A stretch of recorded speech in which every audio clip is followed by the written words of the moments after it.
After paying off $43,000 worth of debt and building a net worth to over $800,000, one thing has become obvious. Most people don't have an investing problem, they have a decision-making problem with their money. So today, let's react to some real-life investing situations on Reddit. And all these are going to be from the subreddit Personal Finance. This was from 5 days ago. Probably not going to be able to retire, am I?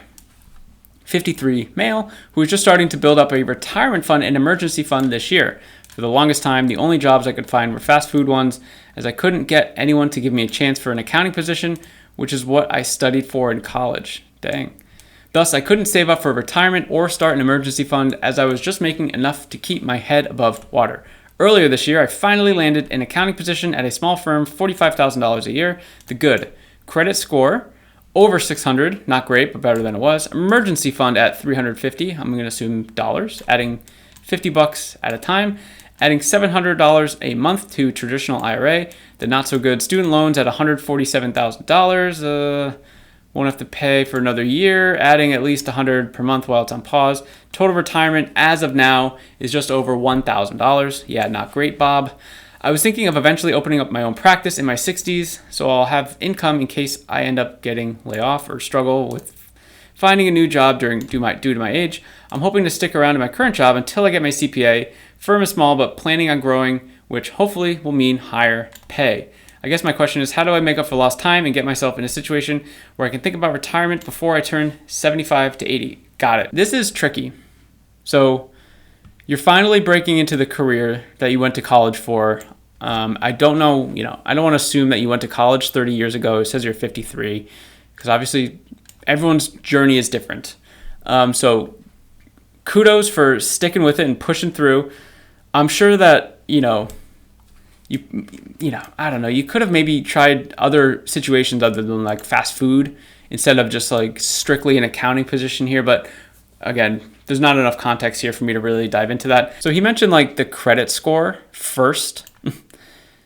It's like the first thing that people mention. I don't know. I'm not a big like credit score person myself. I just think if you put in the inputs, if you build up the habits, like the credit score will just go up regardless. If you just like keep doing what you're supposed to be doing, paying off your debt, paying on time, doing, I don't know, more than the minimum. Like people are always trying to do all these little hacks, and they end up keeping open like 10 credit cards because they think they need this, like the amount of debt available to them, and they just like pay gas on this one every 9 months, and then they buy a thing. It's like this crazy game that people play with credit scores. So first of all, that's just like, who cares?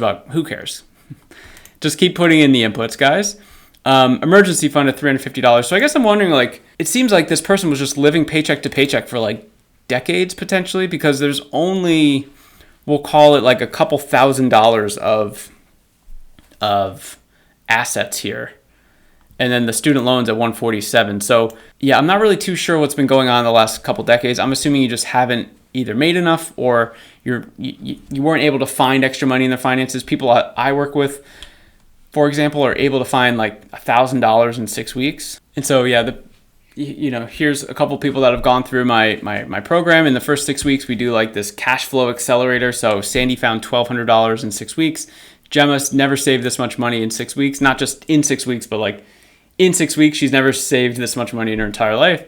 Kahisha found $1,300. Kim found just over $1,000. And not all these people had amazing salaries, right? So I think that is part of it. But going forward, I don't want to beat up too much in the past here. Going forward, I think you are just going to have to assume that you're going to be working later than maybe you had expected, unless you can kind of keep working through this. I mean, personally, like, I'm glad to hear that you finally landed this, but I wouldn't settle for $45,000 a year. Like, it seems like you're in a position now where you really need to be pushing to kind of catch up, because it seems like you feel like you're behind. If I were to read like this, like, you feel behind. So those are kind of like your word. I'm not saying you're behind, but so I think like keep pushing the income up. I don't think income is always the first thing that people need to work through, but based on your past and everything like that, I wouldn't just settle for $45,000 a year. So keep looking to improve that, even if it's like jumping around, who cares, to different jobs. Like at the end of the day, you probably need to make more money to be able to do what you want to do. And this is great down here, like opening your own practice in your 60s. So you're thinking like in 10 years, you'll have the experience to do it. You'll have your CPA, everything like that. Yeah, that's great. I think starting your own business is like a whole nother challenge. And so that's just like another thing. And it's certainly possible. A lot of people have done it. So I'm not saying it's not possible. But at the end of the day, I just think you need to like look at your finances now and really just focus in on like, what are my goals? And I have people go through this exercise. It's called the North Star Goals list. So like writing down a list of things that matter to you and then really just trying to put your money towards those goals. So yes, that means looking at where you've spent your money. Typically it's over the last 90 days is a good way to do it. So it's a 3-month look back, and you're 53. So I don't know how, tech savvy you are, but if you can put it into AI, it's going to just summarize where your money has been going. Then you can really get a good idea of what's been going on. And if you really want to focus in on like, I do think that we need some security here down at the bottom, some foundational. So obviously an emergency fund at $350 isn't going to be amazing. $50 at a time. I would try to make this more if possible. Because at the end of the day, like these student loans are going to be here for a while.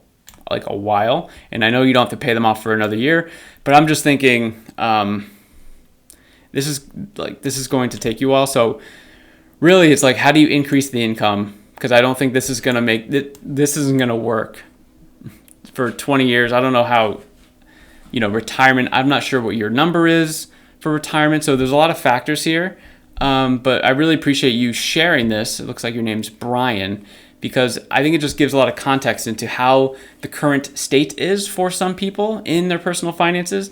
There is always a way out. Everyone, there's people that do more with less, right? All of us can think like that, like what your current situation is. People are doing more with it with less, for example. You know what I mean? So this is a tough one to answer, but I would just say build up the foundation of the emergency fund, get that to a stable point.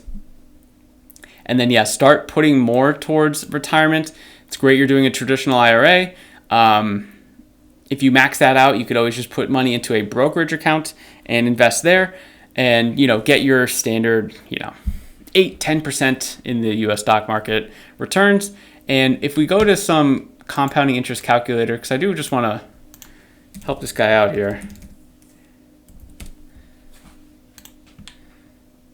So he's 53. So let's say he wants to retire like 20 years.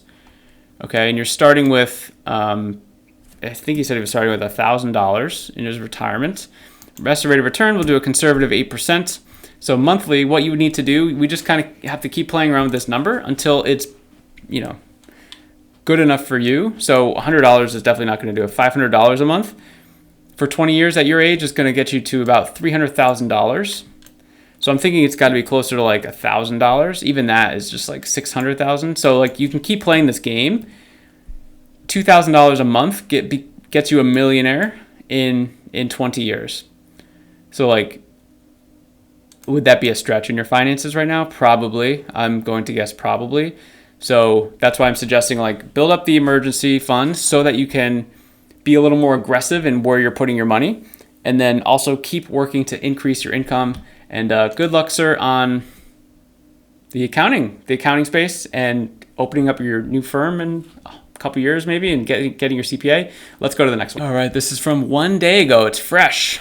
Need some advice on optimizing my savings investing strategy. No debt, 38,000 cash, 39,000 401k. Hi everyone, looking for some feedback on current financial situation. I'm 30, no debt. Want to make sure I'm optimizing my assets for the long term, including a potential future goal of buying a home. Cool. Hoping in Southern California, but semi-flexible with location. Well, that changes things because that might be a little more expensive. So, current financial picture: income about $95,000 a year, no debt. Checking $38,000. I know this needs to be reorganized. 401k $39,000, and it's just in like a target retirement fund. Okay. HSA $3,000 that's being uninvested. Roth IRA, high yield savings, $0. Currently exploring these. So, okay, I love all the details here. My plan: 401k, 7%, employer matches 100%. Okay, plan drops to 4, blah, blah, blah. Roth IRA, planning to make a bulk $7,500 contribution. Nice. Emergency fund, move 15 to 20 from checking to high yield savings account. Oh, you read my mind, because that was the first step I was going to have you do. Health savings account, keep the 3K and move it into an index fund within the account. Okay, cool. So start investing the money that's in here. Great. Does this priority list make sense for someone my age? How old are you again? 30? 30. Are there any gotchas with lowering my 401k contribution to 4%? For the bulk 7,500 Roth IRA contribution, what is recommended set and forget investment strategy? Am I missing anything obvious regarding my goal to save for my home while also maximizing retirement accounts? TLDR, and then you just summarize everything again. Okay. See, this is a good post. This is very detailed, specific with numbers, tangible numbers that we can hold on to. So, first of all, yes, I agree with you. The first thing you should do is not have this much in a checking account. So moving 15 to 20 into a high yield savings account, I love that a lot.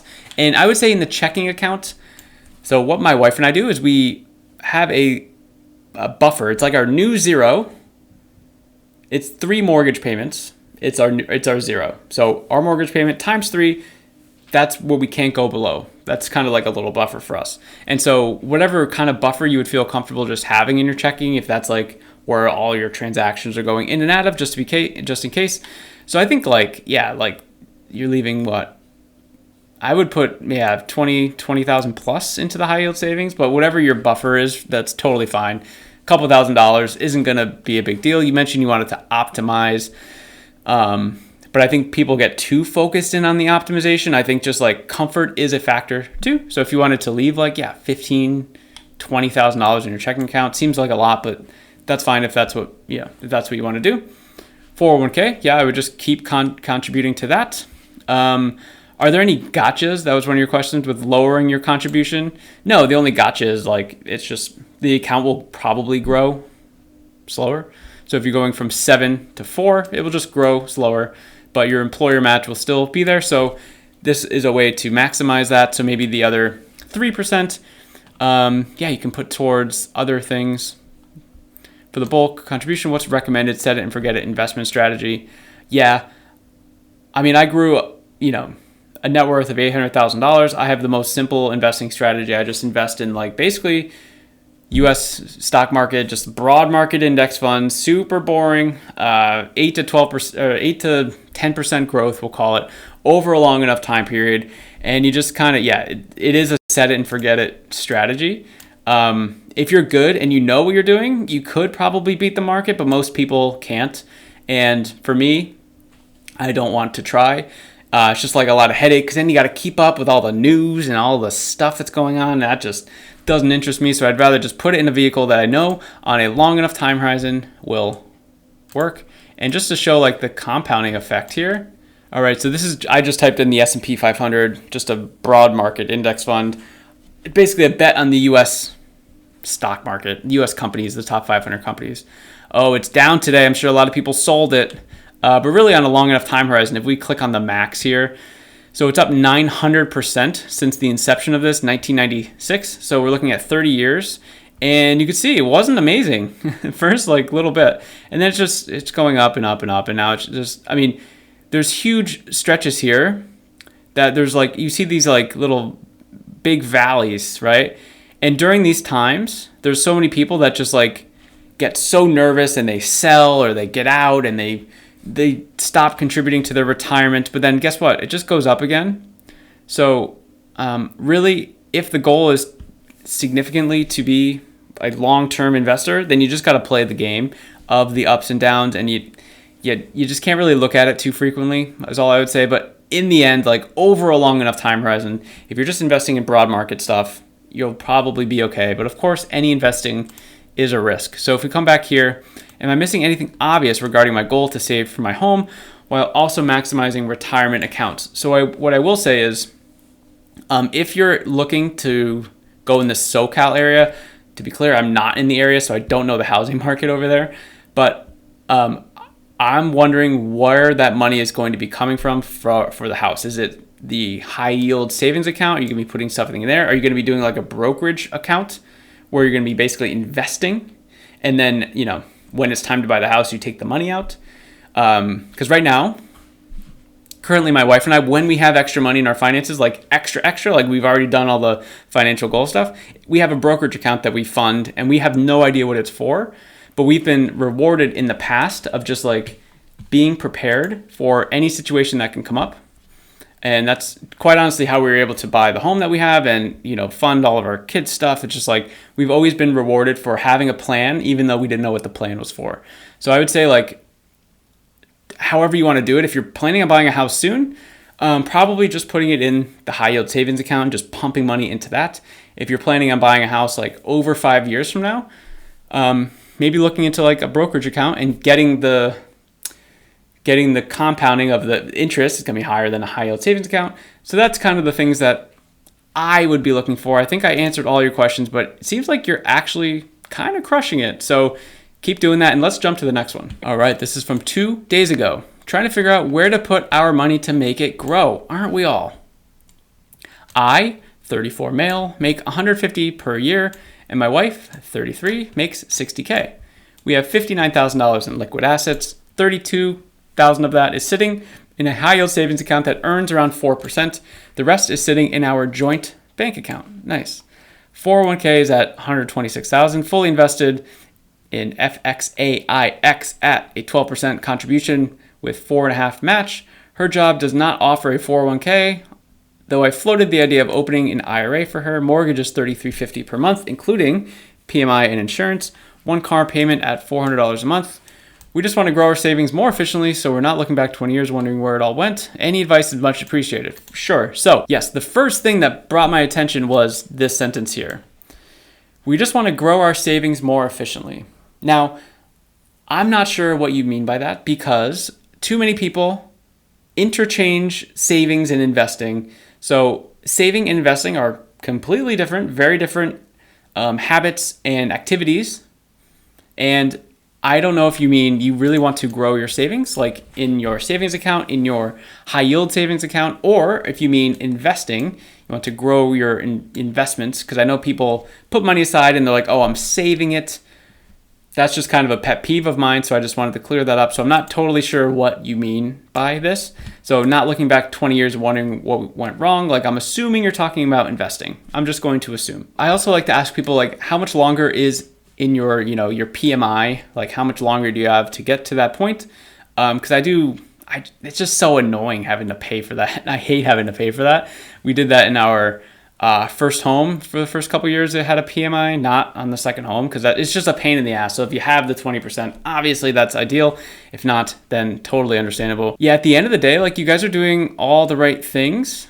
You have a lot in like investing, and I will say less in liquid assets. I think you could use the liquid assets towards, even more different investing or whatever, but you guys are already like putting money aside for the future. You make enough where this mortgage, you're probably fine. It's really hard to say because like you're not really sharing any other details about your personal finance. So I don't know what else you're spending and things like that, but based on the car payment and the mortgage and other ways that you're putting your money in, I think you guys are doing pretty well. And for me, what I like to do is just keep it simple. Keep it simple. Right now, I think the idea of opening an IRA would be great. It's one of the, especially a Roth IRA, it's one of the better tax advantaged retirement options that are out there. So let's see what some of the comments say down here. Yeah, this person wants them to both max out their IRAs. Yeah, and I think at the end of the day, like what's in your like checking account that makes you feel comfortable, that's in there, kind of a buffer. It's kind of this zero line that you guys have. So what number is that? And then I would just keep that in there and kind of push everything else into even like high yield savings and other investing things. But really it's about building up that fortress that literally there's nothing that's going to penetrate it. And what I like to think about is like, those movies where people try to rob a bank, right? These mastermind criminals, and they have to go through the first vault, and then the next room is a room of lasers, right? They get to the next thing, and then it's a room that they have to avoid crocodiles on a moat, right? And then they go in the next thing, and it's like, right? That's what we want to think about in our finances, having all these like extreme layers of security. So like for us, for example, we have money in our checking account with a 3-month mortgage buffer. Then we have money in our savings account. Then we have money in a high yield savings account. It's like, there is no freaking way. Like, we got too far. There's no freaking way something's going to come in there and just disrupt everything. I mean, we have a mortgage and 2 kids. We don't want to play that game. Like, so a lot of people will probably look at the cash that we have, for example, and be like, oh, it's not optimized. And honestly, optimized is just like, who cares?